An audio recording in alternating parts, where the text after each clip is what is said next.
नमस्कार श्रोते हो. आजच्या कार्यक्रमामध्ये मी जान्हवी भागवत आपलं अगदी मनपूर्वक स्वागत करते. श्रोते हो, तुमच्या जीवाभावाची सखी म्हणजे आकाशवाणी. अनेक उत्तमोत्तम कार्यक्रमांच्या माध्यमातून मनोरंजन करणारी, विश्वासार्ह माहिती तुमच्यापर्यंत पोहोचवणारी ही तुमची मैत्रीण. श्रोते हो, या माहितीचा प्रवास कसा असतो, त्यासाठी कोणती यंत्रणा कार्य करते, याविषयी तुम्हाला कदाचित माहिती नसेल. पण तुमच्यापर्यंत उत्तमात उत्तम तेच पोहोचवावं म्हणून जी टीम कार्य करते त्यात प्रत्येक घटक महत्त्वाचा असतो. पण सर्वात महत्त्वाचा घटक असतो तो म्हणजे कार्यक्रम प्रमुख किंवा केंद्रसंचालक. आकाशवाणीकडे येणाऱ्या माणसांची साहित्याची पारख, समाजाभिमुखता, लेखन, सादरीकरण या सगळ्यांनी ही व्यक्ती परिपूर्ण असावी लागते. तरच उत्तम कार्यक्रमांची निर्मिती होऊ शकते. आकाशवाणी रत्नागिरी केंद्रालाही असे समरसून काम करणारे अनेक कार्यक्रम अधिकारी लाभले. त्यातलंच एक नाव म्हणजे माननीय श्रीयुत गोपाळ आवटी सर. 1993 ते 1999 या कालावधीत ते कार्यक्रमाधिकारी म्हणून आकाशवाणी रत्नागिरी केंद्रामध्ये कार्यरत होते. या कालावधीत त्यांनी अनेक कार्यक्रमांची निर्मिती केली. सध्या ते आकाशवाणी पुणे केंद्राचे निवृत्त केंद्रसंचालक आहेत. आज या स्टुडिओमध्ये श्रीयुत आवटी सर उपस्थित आहेत. तर त्यांच्याशी गप्पा मारताना त्यांचा हा आकाशवाणीचा तसंच लेखन प्रवास उलगडत जाणार आहे. नमस्कार सर. नमस्कार. आज तुम्हाला या स्टुडिओमध्ये पुन्हा एकदा पाहून मला खूप आनंद होतोय. आजच्या कार्यक्रमामध्ये तुमचं अगदी मनपूर्वक स्वागत करते. धन्यवाद. सर, रेडिओमध्ये काम करताना नाविन्याचा ध्यास आणि प्रयोगशीलता लागते. मोठा जनसंपर्कही त्याबरोबरच लागतो. तर या सगळ्यामधून योग्य ती व्यक्ती निवडण्याचं कसब हे कार्यक्रम प्रमुखांच्याकडे असावं लागतं. ते तुमच्याकडे आहे आणि ते तुम्ही कसं जोपासलं? तू पूर्वीची सुवर्णा आणि आताची जान्हवी. सगळ्यात पहिल्यांदा मला हे सांगितलं पाहिजे, एक आनंदाची गोष्ट म्हणजे की 1993 ते जवळपास 99 6 वर्ष रत्नागिरी केंद्रामध्ये मी होतो. आणि कुणकेश्वरपासून दापोलीपर्यंत आणि इकडे राजापूरच्याही आणखी पलीकडून लांजा राजापूरकडून चिपळूण संगमेश्वर ही तर थोडीशी शहरी नावं झाली. पण या परिसरातल्या अतिशय खेड्यातून आणि रिमोट ठिकाणच्या गावातून ज्या पद्धतीने श्रोते जोडलेले होते आकाशवाणी रत्नागिरीशी, ती नाळ अजूनही कायम आहे. याचा एक वेगळा आनंद माझ्या मनात आहे. कारण गेले 2 दिवस मी वेगवेगळ्या ठिकाणी फिरत असताना मुद्दाम रेडिओचा उल्लेख केल्यावर, म्हणजे काल मी देवगडमध्ये होतो, तर 3-4 लेखक आणि कवी असे भेटले की ज्यांनी फार प्रेमानं उल्लेख केला रत्नागिरी केंद्राचा. मला कल्पना आहे की या केंद्राच्या रिसेप्शनच्या काही मर्यादा आहेत. ट्रान्समिशन कितीही फुल असलं तरी आपला जो टेरेन आहे, भूभाग आहे, तरी पण लोकांचं रेडिओकडं पाहण्याचा एक अतिशय पवित्र दृष्टिकोन, एक प्रामाणिक आशावादी दृष्टिकोन, तो फार छान जाणवला होता तेव्हा. आणि तो बऱ्याच प्रमाणात आजही कायम आहे. याचा मी मुद्दाम तुझ्या समोर उल्लेख करू इच्छितो. नक्कीच नक्कीच.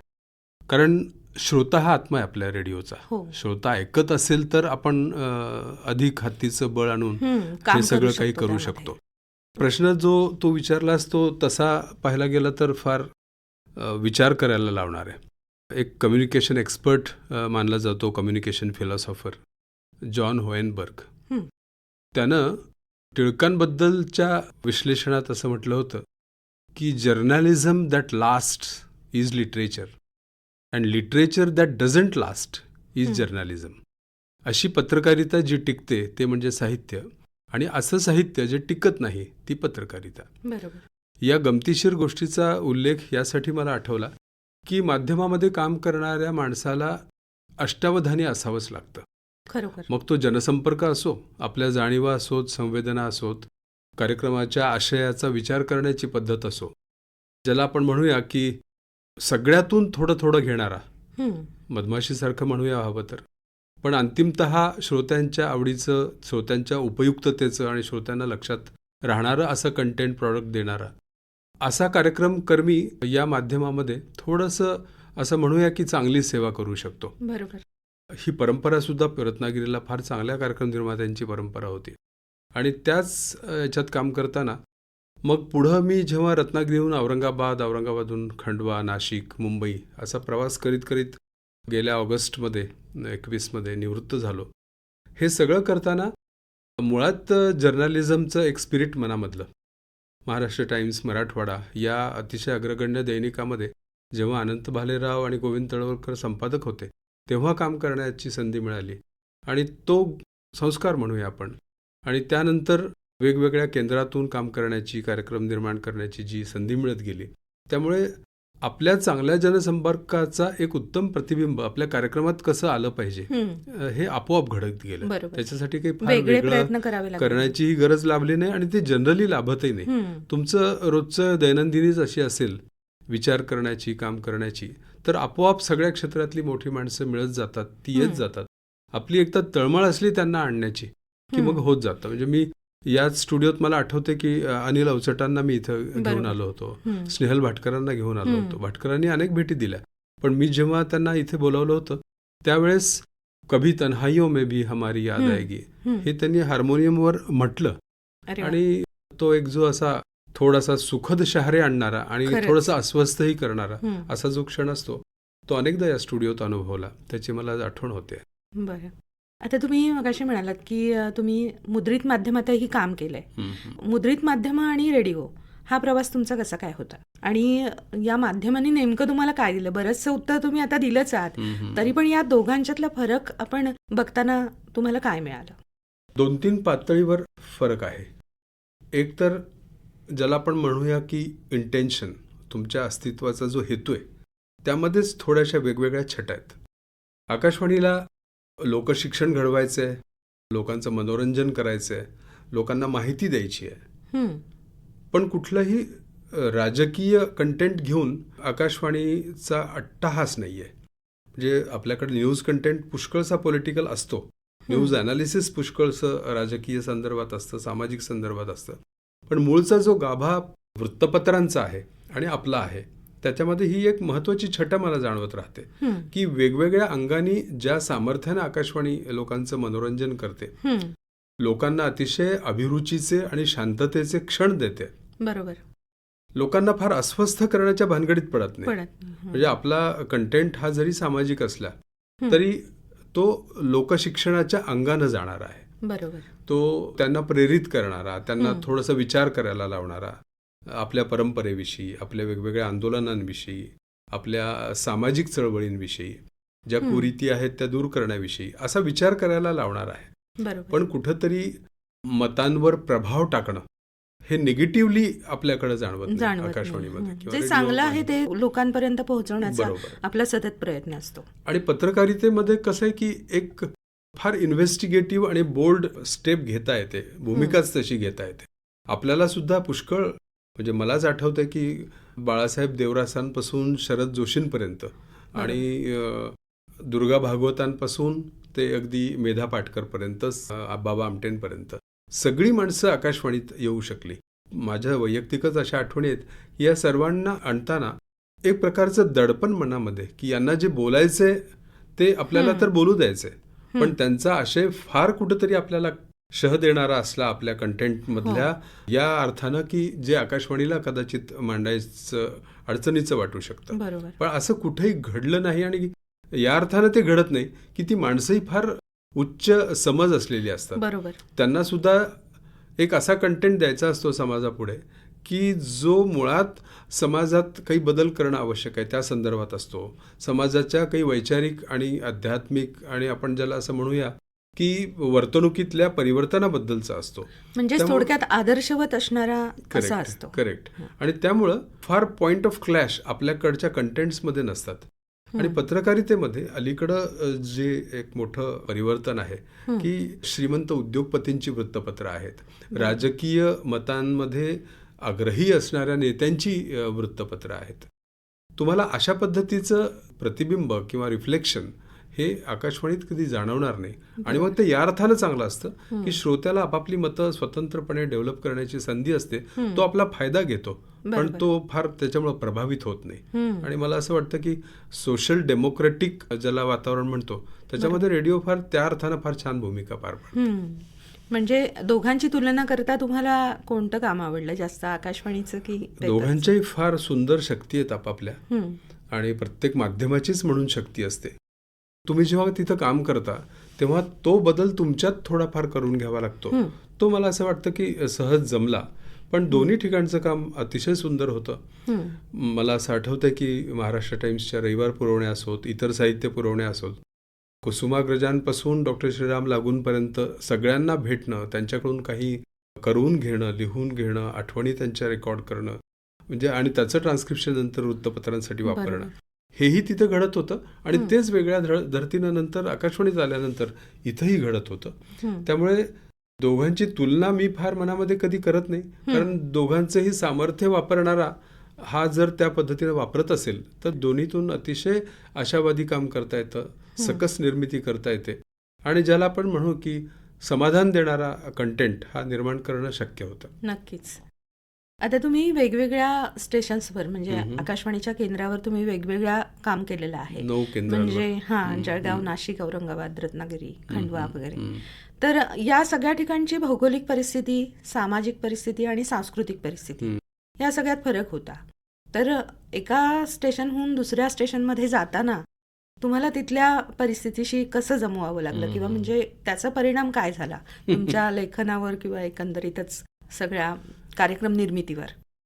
फार वेगळ्या अर्थानं हा प्रश्न असा विचार करायला भाग पडतो की मी असं म्हणेन की भूभाग किंवा तिथला एकदम वेगळेपणा जो आहे तो माणसांच्या संदर्भात कसा होता हे माझ्या दृष्टीनं एक चॅलेंज होतं. बरोबर. जळगाव, धुळे, नंदुरबार, नाशिक इकडचा श्रोता आणि रत्नागिरीचा श्रोता याच्यात एक मूलभूत फरक हा होता की रत्नागिरीच्या श्रोत्याला आकाशवाणी शिवाय पर्याय नव्हता. हा एक बरोबर. महत्त्वाचा भाग 93-99 या कालावधीमध्ये मी पाहत होतो.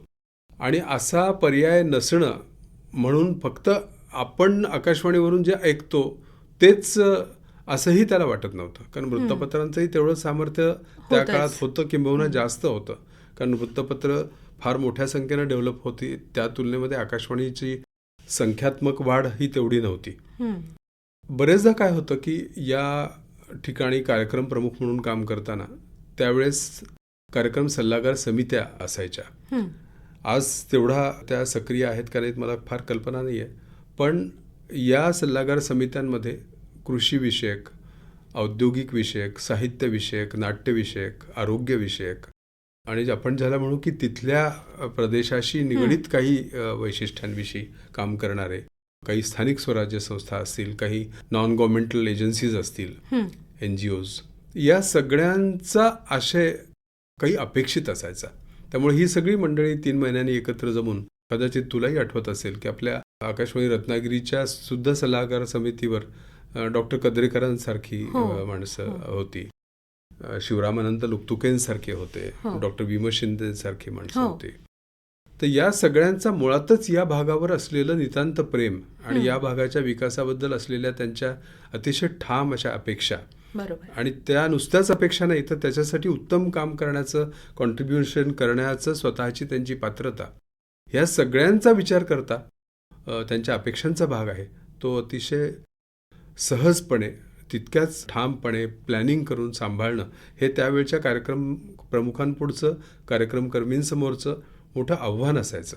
आणि त्याला समाधानानं पुरून उरण्याची परंपरा अनेक आकाशवाणी केंद्रामध्ये फार छान सांभाळली गेली. त्यामुळे त्यांनाही समाधान असतं की आपण एक 50 सूचना केल्या, त्यातल्या 30-35 सूचनांवर काम झालं 3 महिन्यामध्ये. मला अजून आठवतंय, रत्नागिरीत आपण बोलतो आहोत म्हणून इथलाच उल्लेख करतो की झोत सारखा कार्यक्रम त्यावेळेस सुरू केला होता की लोकांचे जे प्रश्न आहेत त्या प्रश्नांशी संबंधित ज्या यंत्रणा आहेत त्यांनी त्याला उत्तरं द्यावीत. आजही STचं फार महत्त्व आहे आपल्या कोकणामध्ये. मी आता पाहत होतो की ठिकठिकाणच्या मंदिरांमध्ये STची वेळापत्रकं मला जाणवली, कुणकेश्वर असो, देवगड असो. आपण STवर लोकांच्या प्रतिक्रिया मागवल्या होत्या की तुमच्या काय अडचणी आहेत, तुमच्या काय सूचना आहेत. 100 100 पत्र आलेली मला अजून आठवतात. झोत सारख्या कार्यक्रमात आपण नंतर रत्नागिरीमध्ये ज्या पाणी पुरवठ्याच्या आणि वीज पुरवठ्याचे प्रश्न होते त्याविषयीच्या प्रतिक्रिया मागवलेल्या होत्या, सूचना मागवलेल्या होत्या. लोकांनी अतिशय बोल्डली त्या सूचना ज्या पाठवल्या, खूप चांगला प्रतिसाद. तर लोकांना असं वाटायचं की असं काही बोल्ड कार्यक्रम होऊ शकतात का रेडिओ हे थोडं सरकारी माध्यम असल्यामुळे सरकारची भूमिका फक्त मांडणं एवढंच पाहिलं जातं का. तर याला छेद देऊन आपण असं काळजी घेतली की ह्या सगळ्यांना उत्तरं कॉम्पिटंट अथॉरिटीकडून दिली जातील आणि त्याचा उत्तम मेळ आपण पुढं घातला. याचंच एक पुढचं उदाहरण छोटंसं त्या काळात नर्मदा प्रकल्प फार गाजत होता आणि मेधा हो. पाटकरांचं आंदोलन ज्या आदिवासींच्या जमिनी गेल्या त्यांच्या पुनर्वसनाविषयीचं हे महाराष्ट्रात फार मोठ्या प्रमाणात आघाडीवर होतं. अशा वेळी मेधा पाटकरांचा कंटेंट तर देणं आपलं कर्तव्य आहे या भावनेनं आकाशवाणीनं प्रयत्न केला. पण तो कंटेंट एकतर्फी नसावा, बॅलन्स व्हावा म्हणून ती पूर्ण मुलाखत अगोदरच माधवराव चितळेंसारख्या तज्ज्ञाला ऐकून त्यांचं त्याच्यातला कंटेंट घेणं की त्या ज्या बोलल्या आहेत ते कितपत योग्य आहे, खरं आहे, त्याचा पुढचा मार्ग काय असू शकतो, सरकारची भूमिका ऑलरेडी काय आखणी झालेली आहे, हे सगळं एकत्रितपणे मांडल्यावर मग त्याच्यातला एक सुंदर समतोल समन्वय तयार होतो आणि अशावेळी तो आशय लोकांना जास्त विश्वासार्ह वाटतो. अजूनही ती विश्वासार्हता आकाशवाणीची आहेच की. निश्चितच आहे. लोक सगळ्या 100% आकाशवाणीतून ऐकलेल्या गोष्टींवर विश्वास ठेवतात. अगदी त्यामुळे ती आपली जबाबदारी बनते की बरोबर, आपण बरोबर. योग्य ती माहिती घेऊन कार्यक्रम सादर करणं किंवा देणं लोकांपर्यंत. अगदी खरं आहे. म्हणून ज्याला आपण म्हणतो की एकदम काहीतरी सेन्सेशनल करण्याचा स्वभावच आकाशवाणीचा नाहीये आणि त्याबद्दल इथला जो चांगला कार्यक्रम करणारा कर्मी आहे त्याच्या मनात रिग्रेट कधी नसतात की आपल्याला असं करता येत नाही, तसं करता येत नाही. त्या दायऱ्यामध्ये पुष्कळ काही करता येतं खरं आहे. आणि स्वायत्तता ही नेहमी घेणाऱ्यावरच अवलंबून असते, देणाऱ्यापेक्षा. तो घेणारा जो कसा घेतोय, कशी मांडणी करतोय. आणि मला असं वाटतं की पुष्कळ महाराष्ट्रातल्या 22 आकाशवाणी केंद्रातून अनेक कार्यक्रम अधिकारी असे आहेत, अनेक उद्घोषक असे आहेत, अनेक ड्युटी ऑफिसर्स असे आहेत की ते आपल्या कार्यक्रमामध्ये असा श्रीमंत कंटेंट आणण्याचा यशस्वी प्रयत्न करून चुकलेले आहेत. म्हणजे अगदी नभोनाट्य असो, इतर मुलाखती असो, काही फीचर्स असो, अगदी वेश्यांच्या व्यवसायावरचं बोल्ड फीचर सुद्धा आकाशवाणीनं केलेलं आहे. त्यामुळे मला असं वाटतं की कंटेंटच्या मर्यादा ज्यांना वाटतात ते कदाचित अर्धवट माहितीवर आकाशवाणीविषयी इम्प्रेशन करून घेतात किंवा न ऐकता इम्प्रेशन करून चर्चा करत बसतात, असं होतं.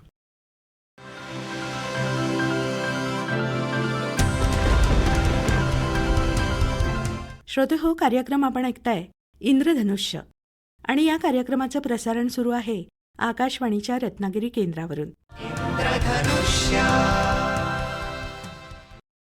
आता थोडंसं आपण तुमच्या पुस्तकांकडे वळूया. वा.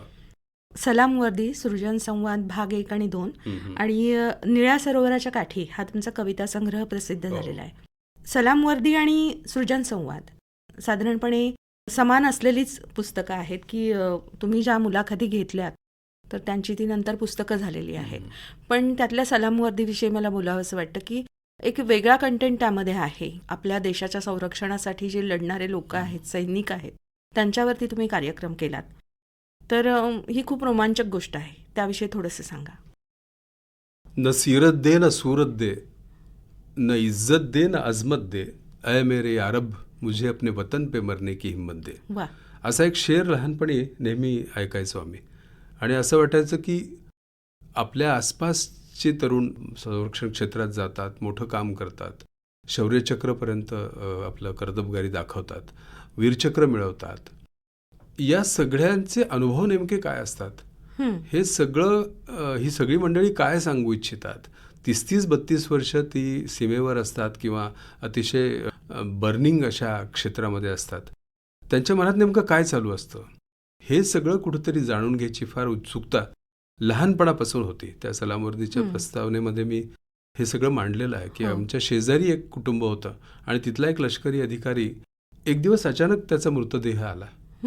सजवलेल्या ट्रकवर त्या गल्लीच्या जवळून त्याची अंत्ययात्रा निघाली आणि त्या सगळ्याला निरोप देत असताना माझ्या बालमनाला असं वाटत होतं की अरे 15-20 वर्ष ही मंडळी काम करतात आणि अचानक कधीतरी गोळी लागून जातात किंवा एखाद्या मोठ्या कारवाईमध्ये जातात किंवा लष्करामध्ये काम करताना दहशतवाद्यांच्या हल्ल्यामध्ये जातात. त्यांचा मृत्यू इतका सहजपणे विसरून जावं का समाजानं. आणि मग असा प्रयत्न केला की पुणे आकाशवाणीत मी त्यावेळेस होतो, पण महाराष्ट्रातल्या बऱ्याच आकाशवाणी केंद्रांनी सलामवर्दी हा कार्यक्रम सुरू केला आणि त्याच्यामध्ये डिफेन्सवर जास्त कॉन्सन्ट्रेशन करायचं आम्ही ठरवलं. इतरही मंडळी त्यात येत होती, म्हणजे NCC असो, स्काउट असो, होमगार्ड असो, नर्सेस असो. पण नंतर पुणे आकाशवाणी केंद्रानं असं ठरवलं की हा कार्यक्रम संपूर्णपणे डिफेन्समधल्या अशा अधिकाऱ्यांच्या मुलाखतींवर करायचा की ज्यांनी अतिशय कारकीर्द आपली गाजवलेली आहे, काही मूलभूत काम केलेलं आहे आणि एक आदर्श उभा केलेला आहे. त्या पार्श्वभूमीवर छान 2 वर्ष ते प्रयत्न मला करता आले आणि अशा 31 जणांना आम्ही तिथे शोधू शकलोत की ज्यांनी 1965 पासून कारगिलपर्यंत दरम्यानच्या काळात 71चं महत्वाचं युद्ध या तिन्ही युद्धांमध्ये भाग घेतला हं. आणि त्यांनी अफाट काम केलं. अशी कारकीर्द आपली घडवली की ती आजच्या तरुणांना फार आदर्शवत वाटू शकते. खरंय. कदाचित ती अकल्पनीय आणि अविश्वसनीय वाटू शकते की बरोबर. इतकं मोठं काम डिफेन्समध्ये माणूस करू शकतो, चांगली इच्छा असेल तर. आणि म्हणून ठरवलं की हे सगळं आपण समाजापुढे आणायचं. आणि योगायोगाला फार चांगली माणसं मिळत गेली. बरोबर. अगदी अलीकडच्या काळामध्ये शत्रूंच्या देशाच्या सीमांमध्ये घुसून, ज्याला आपण म्हणतो सर्जिकल स्ट्राईक्स, अशांची आखणी करणारे निंभोरकर यांच्यासारखे, ज्याला आपण म्हणतो केवळ धाडसी नाही, केवळ देशभक्त नाही, तर अतिशय कमिटेड, बांधिलकी मानणारा बरोबर. आपल्या राष्ट्राशी असा हा लष्करी अधिकारी. भूषण गोखलेंसारखा असो की ज्यांनी हो. भारताच्या हवाई दलाचं उपप्रमुख म्हणून काम केलं. प्रदीप नाईक जे हवाई दलाचे प्रमुख होते, अशांपासून ते अगदी एखाद्या अधिकाऱ्याची संपूर्णपणे आयुष्यभर घरी सगळं पाहणारी त्याची पत्नी, की जी खरोखर. आपल्या मुलांना वाढवते, 10-10, 15-15, 20-20 वर्ष ती इतकं दूर राहून काम करते आपल्या पतीपासून. एक प्रकारे ती सुद्धा देशसेवा करत असते. तोही पुस्तकातून मांडायचा प्रयत्न केला. आणि अशा प्रकारे हे पुस्तक जेव्हा तयार झालं, मला असं वाटलं की आपलं पुस्तक प्रकाशित होण्याच्या दरम्यान मनोज नरवणे सारखा एक मराठी अधिकारी भारतीय लष्कराचा प्रमुख आहे, ते पुण्यात आले असताना त्यांना भेटून विनंती केली की हा आशय एकदा तुम्ही डोळ्याखालून घालू शकाल का आणि काही शुभेच्छा देऊ शकाल का. तर त्यांनी तो अतिशय गांभीर्यानं वाचला. 2-2.5 महिने ते वाचत होते असं त्यांचे सेक्रेटरीज मला सांगत होते विश्वासात घेऊन की वो आपकी फाइल को बहुत गंभीरता से पढ़ते हैं, बहुत समय देते हैं, क्या है उसमें, असं करून तोच विचारायचा. आणि मग ते सगळं त्यांच्याकडून एक दिवस आलं. सुंदर त्यांचं 2 पानाची प्रस्तावना मिळाली. भूषण गोखलेंनीही या पुस्तकातल्या वेगळेपणाविषयी काही भूमिका सांगितली समजावून. आणि हा मुद्दा मांडला की जे पालक सहजासहजी आपल्या मुलांना डिफेन्समध्ये पाठवू शकत नाहीत, पाठवू इच्छित नाहीत, त्यांच्या मनपरिवर्तनाचंही काम या पुस्तकानं केलं. आणि केवळ आपण डिफेन्समध्ये जायचंय आणि एक करिअर करून पैसे पगार मिळवायचा आहे असं न मानता, सकाळ संध्याकाळ राष्ट्र निर्मितीचा, राष्ट्र संरक्षणाचा आणि राष्ट्राच्या उज्ज्वल भवितव्याचा वेध घेणारी तरुण मंडळी जिथे असतील. त्यातली मला स्वाती महाडिकांची एक उल्लेख फार करावा सुंदर आहे त्यांचं प्रकरण. त्यांनी पतीच्या निधनानंतर सैन्यात जाण्याचा निर्णय घेतला आणि तो तितक्याच ध्येयाने आणि तितक्याच कमिटमेंटने त्यांनी तो पूर्ण केला. ती खूपच प्रेरणादायी गोष्ट वाटली मला. आता त्या प्रकाशनाला स्वाती महाडिक स्वतः आलेल्या होत्या. एक अतिशय भावपूर्ण प्रसंग होता तो. आणि आता तुम्ही म्हणालात तसं की आपला नवरा तर गेला, आता आपण आपला संसार नीट सांभाळून करावा, यापेक्षा आपण त्याचीच उरलेली कारकीर्द पूर्ण करावी, त्याचं उरलेलं काम पूर्ण करावं, या अतिशय तडफेनं ही महिला 2 वर्ष अभ्यास करत होती परीक्षांचा. ती त्याची पत्नी म्हणून तिला कुठली सूट नव्हती. तिला त्या सगळ्या क्षमता, त्या सगळ्या पात्रता स्वतःमध्ये बाणवायच्या होत्या आणि तिनं त्या बाणवल्या, परीक्षा दिली, यशस्वीपणे ती पुढे गेली.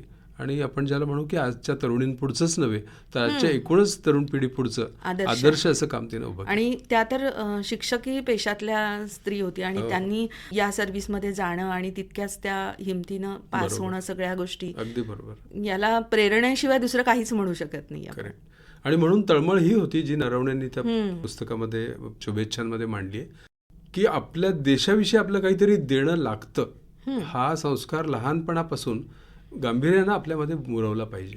या प्रेरणेपासून ते 2 वर्ष प्रत्येक नागरिकाला कंपल्सरी असलं पाहिजे असा आग्रह धरणारे स्वातंत्र्यवीर सावरकर, ह्या सगळ्यांच्या भावनांचं एक सारांश म्हणूया हे पुस्तक आहे. खरंय, खूप सुंदर पुस्तक आहे ते. आता सृजन संवाद या पुस्तकातल्या प्रस्तावनेत एक वाक्य आहे, लिहिण्याची ज्याची त्याची कारणं वेगळी असतात. त्याच्यामध्ये कोणी म्हटलंय की स्वांत सुखाय कोणी लिहितं, तर सादत हसन म्हणतात की मी पैशासाठी लिहितो, किंवा म्हणजे ते माझं जगण्याचं किंवा पैसे मिळवण्याचं त्यांनी कबूल केलेलं आहे. तर मला तुमची पुस्तकं वाचल्यानंतर ही प्रेरणा त्यामध्ये आहे असं काही वाटलं नाही. पण तुमची जी वेगळी प्रेरणा आहे ती काय आहे या पुस्तकं लिहिण्यामागची? अगदी खरी प्रामाणिक प्रेरणा ही आहे की या सगळ्या मुलाखती आकाशवाणीच्या आर्काइव्हजमध्ये जेव्हा सुरक्षित राहिल्या, तेव्हा असं वाटलं की अरे त्या सुरक्षित आहेत, पण ज्यांनी ऐकायला हव्या त्यांनी त्या पुन्हा पुन्हा संदर्भ ज्यांना हवा आहे, ज्यांना त्या अभ्यास म्हणून पुन्हा पाहिजे आहेत, त्यातला कंटेंट पाहायचा आहे. म्हणजे अगदी राम शेवाळकर, अच्युत गोडबोले सारख्या लेखकांचा असो, बाबा आमटे, मेधा पाटकर यांच्यासारख्या सामाजिक कार्यकर्त्यांचा असो, किंवा अगदी अनिल मोहिले, अशोक पत्की यांच्यासारख्या संगीतकारांचा असो, सगळ्या पिढ्या महाराष्ट्राचं प्रोफाईल असं अनिल अवचटांनी म्हटलंय त्या पुस्तकातल्या कंटेंट्सला. तर तसं आकाशवाणीच्या आर्काईव्हमधून ते पुस्तक रूपानं श्रोत्यांपर्यंत जावं ही त्याच्यातली खरी प्रेरणा होती. बरोबर. की पटकीने एखाद्याला वाटलं तर तो असं रेडिओ लावला तरी तीच मुलाखत त्याला ऐकता येईल असं नाहीये. ती त्याला अधूनमधून कदाचित आकाशवाणीत विनंती करून जाऊन ऐकता येईल, पण पुस्तक रूपानं असेल तर ते सगळे कंटेंट एका क्षणात त्याच्या हातात ते येतात. आपल्या संग्रही ठेवू शकतात ते आणि कधीही वाचू शकतात. आणि डॉक्टर सुनील कुमार लवटे, कोल्हापूरचे प्रसिद्ध लेखक, सामाजिक कार्यकर्ते, त्यांच्यासारख्या व्यक्तीला असं आवर्जून वाटलं की हे कंटेंट कृपा करून तुम्ही आर्काईव्हमध्ये पडून राहू देऊ नका, पुस्तक रूपानं पुढं आणा. आणि मी त्या प्रस्तावनेत जसं म्हटलं की मुद्रित माध्यमावर आमच्या सगळ्यांचं फार प्रेम असतं. आकाशवाणीत आमची 30-30 वर्षाचं करिअर झालं, पण मुद्रित माध्यमाकडं पाहण्याची जी मानसिकता आहे आपल्या वाचकांची, ती सगळ्यात महत्त्वाची ही आहे की संदर्भ मूल्य पटकिनी त्याचं तयार होतं. पुस्तक काढलं आणि तो संदर्भ घेतला. म्हणजे अगदी समजा विनोबा भावेंविषयी असो, गोविंदगिरी महाराजांनी सहजपणे समजावून सांगितलंय की गीतेतला आशय आणि विनोबांचं जीवन याच्यातलं अद्वैत कसं आहे. मग आता काही पाहायचं असेल तर त्याला पुस्तक फार प्रेरणादायी ठरू शकतं. तर जो प्रश्न तो विचारला ती ही प्रेरणा होती की हे धन आर्काईव्हमधून प्रिंट लोकांपर्यंत सतत उपलब्ध राहावं. मी काळजीही घेतली की महाराष्ट्राच्या अनेक ज्या गरीब ग्रंथालय आहेत, गरीब या अर्थानं की फार आर्थिक त्यांचं उत्पन्न नाही आहे किंवा फंड्स नाही आहेत, त्यांच्यापर्यंत ही पुस्तकं मोफत जावीत आणि ती त्यांच्या वाचकांना उपलब्ध असावीत. खूप चांगली गोष्ट आहे. आता तुमच्या काव्यसंग्रहाकडे वळते मी.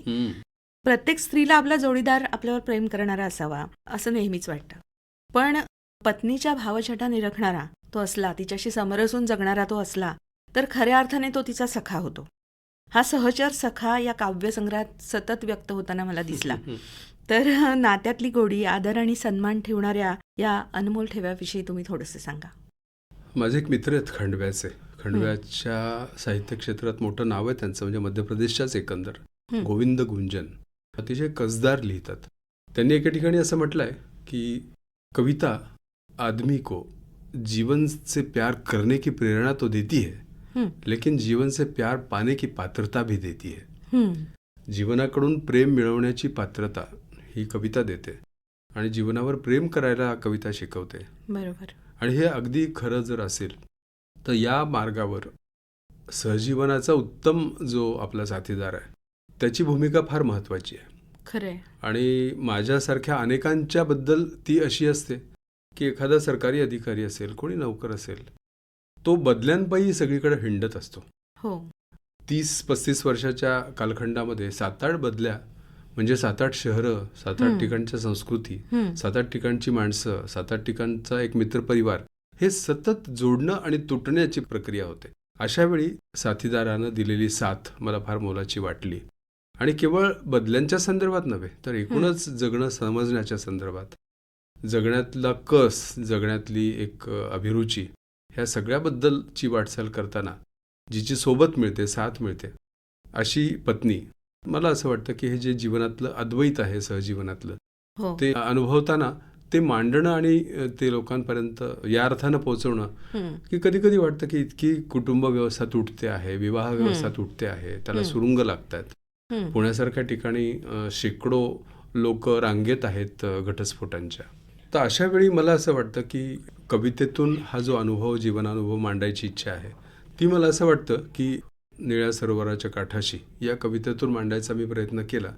आणि प्रत्येक पती पत्नी असे की जे एकमेकांवर प्रेम करतात, त्यांच्या कवितेचा हा शब्द आहे, त्यांच्या भावनांचा हा शब्द आहे.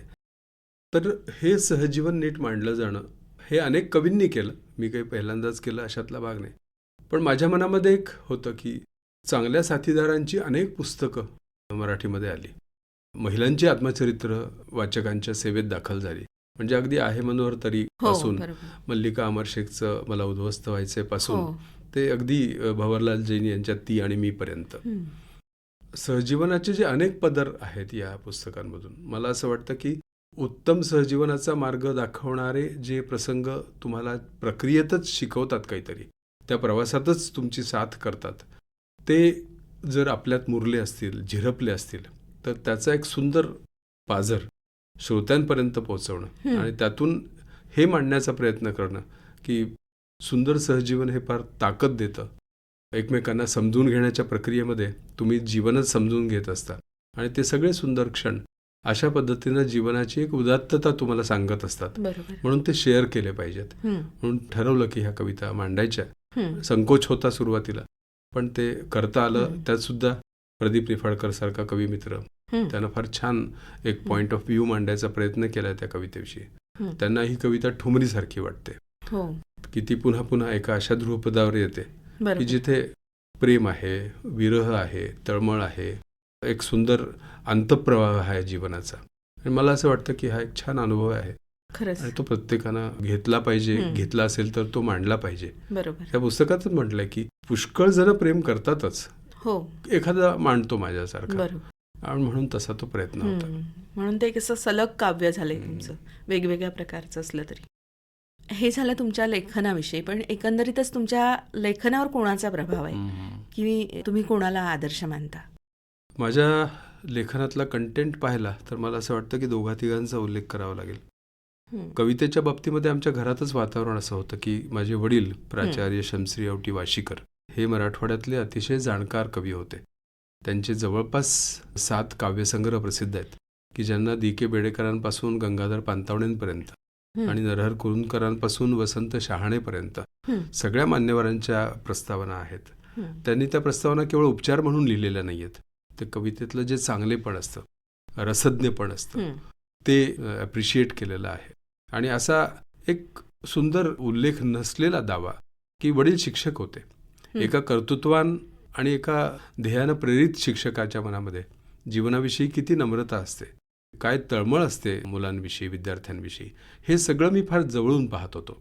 त्यांचं माझ्या आईवरचं म्हणजे त्यांच्या पत्नीवरचं प्रेम हे सुद्धा जाणवत होतं. आणि हे कुठंतरी मला असं वाटतं की तो संस्कार, ती मुद्रा मनावर कायम कोरली गेली आणि त्याचा फार छान प्रभाव कवितेवर राहिला. इतर लिखाणांच्या बाबतीमध्ये मला असं वाटतं की गोविंद तळवलकर, अनिल अवचट, त्याही पूर्वी अनंत भालेराव, ही सगळी मराठीतली जी प्रभावी असं सामाजिक लिखाण करणारी मंडळी आहेत. अगदी अलीकडच्या काळामध्ये मला अरुणा ढेरेंचं विश्लेषण, मांडणी आणि लेखन हे सगळंच फार प्रेरणादायी वाटतं.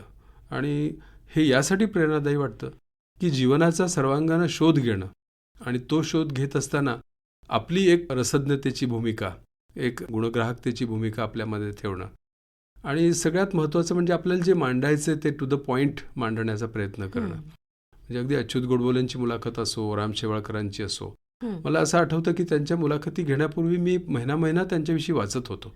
काही टर्निंग पॉईंट्स कुठे आपल्याला कसे दिसतात त्यांच्या लिखाणातून ते टिपायचा प्रयत्न करत होतो की जेणेकरून मला त्यांच्याशी बोलणं सोपं जाईल, सहज जाईल आणि त्यांनाही असं समाधान मिळेल की आज काहीतरी महत्त्वाचं बोललं गेलं माझ्याकडून, तुम्ही बोलतं केलं.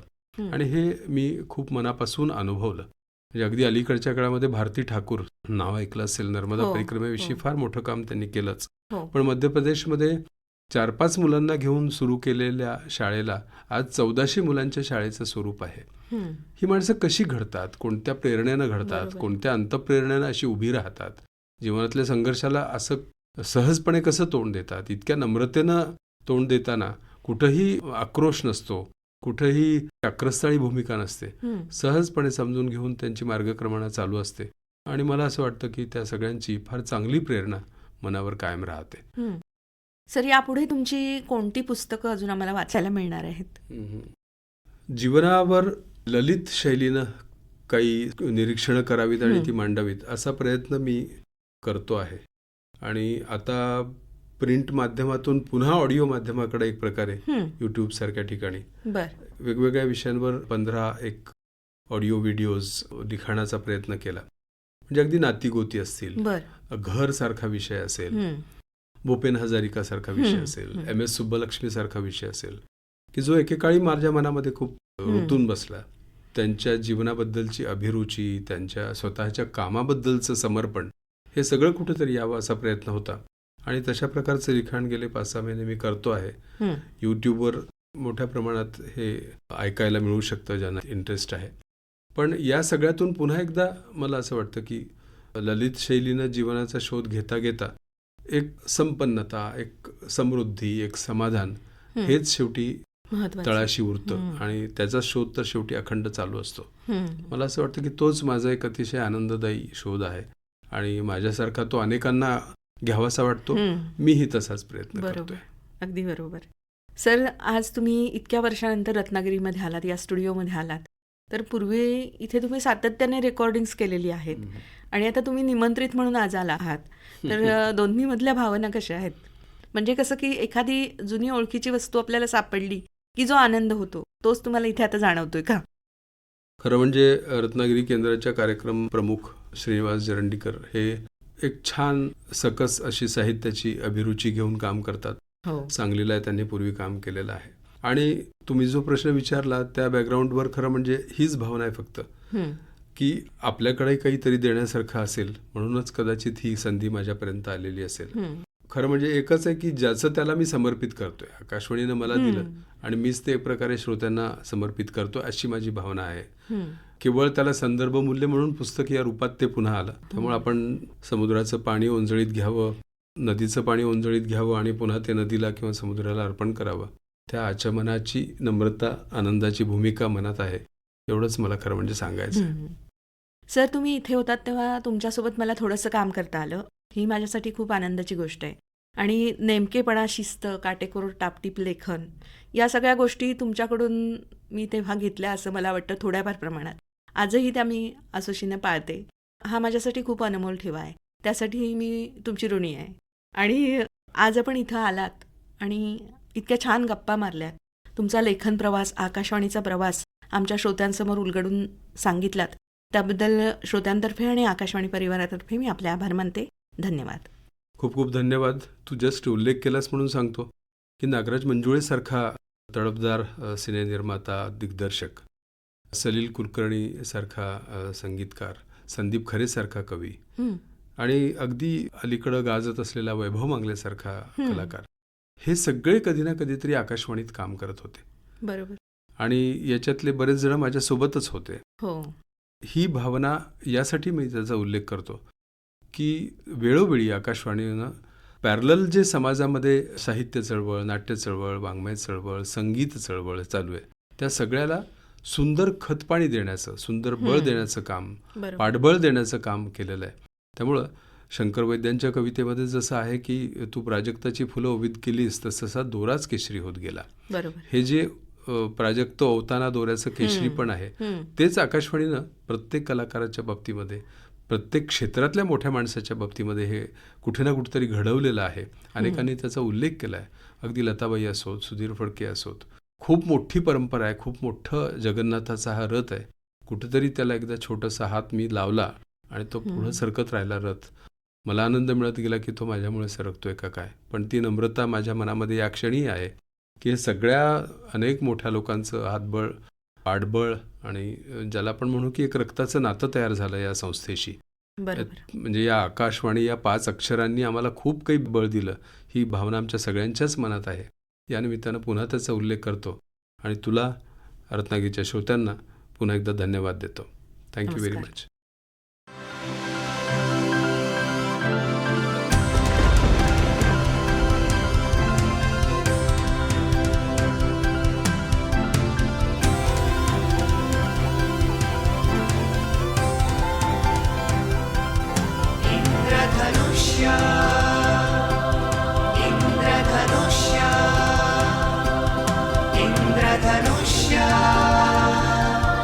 इंद्रधनुष्य